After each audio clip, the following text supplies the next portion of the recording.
if you could lose track of the familiar past or the predictable future and fall into the present moment. And if you were sitting there in silence, aware of nothing but you, and you said, okay, what is the greatest expression of myself I can be today? So if to change is to be greater than your environment, to be greater than your body, and to be greater than time, then your neocortex, your thinking brain, is a reflection of everything you know in your life. It's an artifact of the past. It's a record, a repository of everything you've learned and experienced to this date. And you have a neurological network for everything known in your environment. Your parents, your friends, your car, your computer, every object, every person, everything. You have a neurological network for your identity as your body, from your past, for your ambitions in your future. Your brain is a reflection of everything that's known. And because you've experienced all these elements in your environment, there's an emotion associated with it. So you have an emotion associated with certain people, different emotions associated with other people, different emotions associated with other objects and things and other places and time. So then there's so much research to show that when you put a person in the same environment and they see the same people and they go to the same places and they do the same things at their exact same time, it's no longer their personalities creating their personal reality. Their personal reality is creating their personality. Their environment is controlling unconsciously or subconsciously the way they're thinking and the way they're feeling. So when they see their coworker, when they see their friend, when they see their parents, they're seeing their parents, their friends, their coworkers, and the neurological network as a memory of the past. And because every one of those people has an emotion associated with it, they start feeling the emotion that's connected to them. And now their state of being then is returning back to the past. So then to change then is to be greater than your environment, to think, act, and feel differently in the same conditions in your life. That's called change. I walk in, I see my parents, mum, dad, dog, house where I grew up in. Is there something that I do in that moment, before that moment, when I woke up that morning, to make sure that I didn't slip off into the unconscious memory and then therefore get the sort of unconscious feelings about that experience? Well, whatever it is that you want. If it's overeating, I don't know, I'm making stuff up. If it's some emotional button that you have with your family and you don't want to feel that way, yeah, I would rehearse that. If I didn't want to have that, when I would go to my parents' home when I got older, it was most of the associations were so fond for me. Just being at home and being with my parents and remembering where I grew up, it was always fun for me. And coming back and see how much I changed in coming back and seeing the life that I lived at one point in my timeline. So if it's something that you truly want to change, you're going to remind yourself how you're not going to think. You're going to remind yourself how you're not going to act. You're going to remind yourself how you're not going to feel. And you got to remind yourself enough times so you don't forget, because the moment you forget, you go unconscious. Then you're going to remind yourself how you are going to think.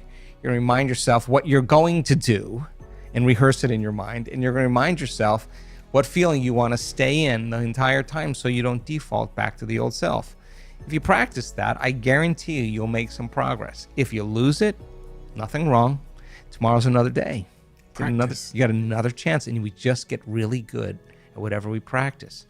So then when you return back into your life and you say, okay, no person, no place, no thing, no object, no circumstance, no pain, no craving is going to cause me to move from this state today. I guarantee you, if you're able to maintain that modified state of mind and body your entire day, something unusual will happen and will come in a way that you least expect, that surprises you and leaves no doubt that what you're doing inside of you is producing some effect outside of you. And the moment you see the feedback in your environment as a result of your internal change, you're going to pay attention and do it again. And you're going to start believing, God, did I really create that? Did that really happen because of how I changed? That's when the game really begins to become exciting. Practice. Been at it a long time. I can tell.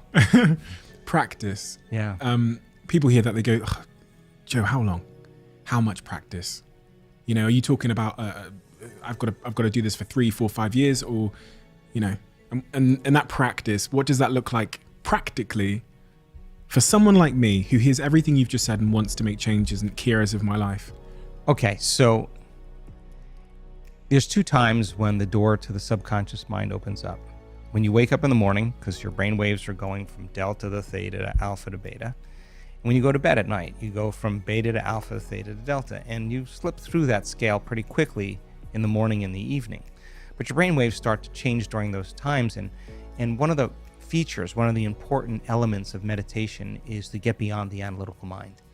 And what separates the conscious mind from the subconscious mind is the analytical mind. So 5%, as we said, is our conscious mind, 95% is programmed subconsciously. And if you're going to try to change yourself with your conscious mind, you're outside the operating system. So then you got to learn how to change your brain waves, slow them down, get beyond the analytical mind, and enter the operating system where you can rewrite a program, where you can make those changes. And so learn how to do that, practice, learn how to do that. And again, it's not a big deal. It's easy to learn.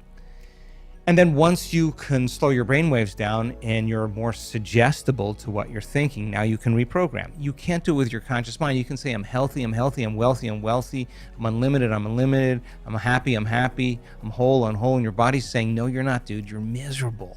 You're unhappy. That thought never makes it past the brainstem to reach the body, right? So it's important for us to, in the morning or the evening, instead of reaching for our cell phone as the first thing, as a habit that we do, and checking our texts and our WhatsApp and our Telegram and our social media and our Instagram and our Twitter and Facebook and whatever else people do, their emails, they get connected to everything known in their life. Before you start that, try this out as an experiment before you start your day. Instead of falling into that redundant habit, go on autopilot, just say, okay, if the change is to be greater than my body, to be greater than my environment, be greater than time, and the environment's so seductive, and my body's craving certain emotions, and it's programmed to get up and do things, I'm going to sit my body down. I'm going to tame the animal here.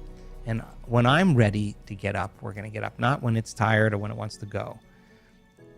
You could literally go inward and forget about your outer world. No longer think about anything out there.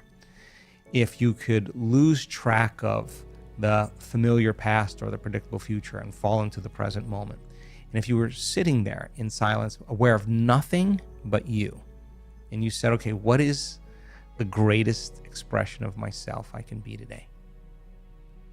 And do that exact process. Let me write down 2 thoughts that are not going to slip by my awareness unnoticed by me today. 2 memories, whatever it is.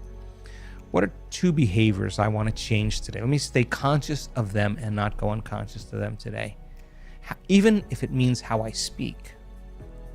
What are 2 emotions that I live by every day that I can literally change? I want to become conscious of what they feel like in my body. I want to catch them the moment I start feeling them. Let me review them over and over again enough times so I don't go unconscious. Okay, now I'm conscious of my unconscious, that 95%. How do I want to think? How would greatness think today? Let me review it. Let me repeat it. Let me remember how I am going to think. Let me remember how I am going to think. Let me remember how I'm going to behave here. How am I going to act here? Let me rehearse a change I want to make in a certain circumstance. Let me think about how I do want to feel today. Let me open my heart to life again. Let me feel kindness and care and love and gratitude and appreciation. Let me just bring up that feeling. Let me feel it with my heart. Let me keep bringing it up so I can bring it up enough times. I want to get so good at bringing up this feeling with my eyes closed, I can do it with my eyes open. Practice that, and you not make a decision to not get up until you feel that emotion. And ask yourself, can I stay in this state my entire day? And if you can't, you go unconscious, ask yourself at the end of the day, how'd I do? Where'd I go unconscious? Okay, tomorrow morning, new day, new lifetime. Let me go again. Let me try again. And it's the practice, it's the repetition that causes the change. Now here's the beauty behind this, because all of a sudden, when those synchronicities start to happen, when the coincidences start to happen, it's no longer a have to. It's no longer, oh, geez, I got to go create my life. It's not like that. It's like the magic is happening, you don't want it to end. Like you realize that you are actually creating outcomes in your life. You're wanting to do the work because you want the magic to continue in your life. And that's kind of what I'm super proud of with our community. We're doers. They do the work, not because they have to, because they love all the changes that happen in their life as a result of it, whether it's a mystical experience, a transcendental moment, a great opportunity in their life.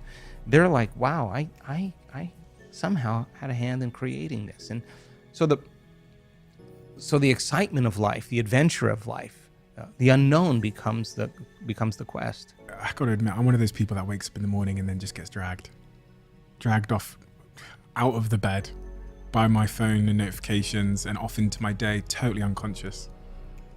And there's been so many things that I reflect on in my life and go, man, I just really want to, I'll get home at the end of the day and I'll look at certain instances where I responded in certain ways and go, man, I hate that about myself.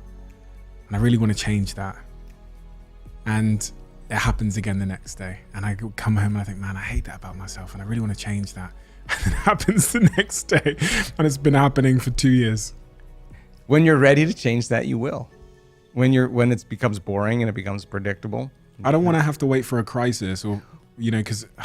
Well, now that you know, you can't not know. Yeah, I know, yeah. Now that you know, you can't not know. And on some level, you may have a belief that you think this is hard.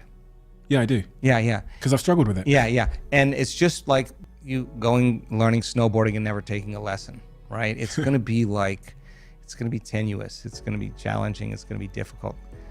Put your time in and learn how to do it, and it gets easier as you do it. It's just like you just have to learn the formula. There's a formula that we've discovered that it's actually enjoyable when you do it right, and you actually like it. People want to do more of it because it feels so good. And I mean, you look at the HRV measurements with our community. Look at our brain scans. These are people that they're not faking ecstasy.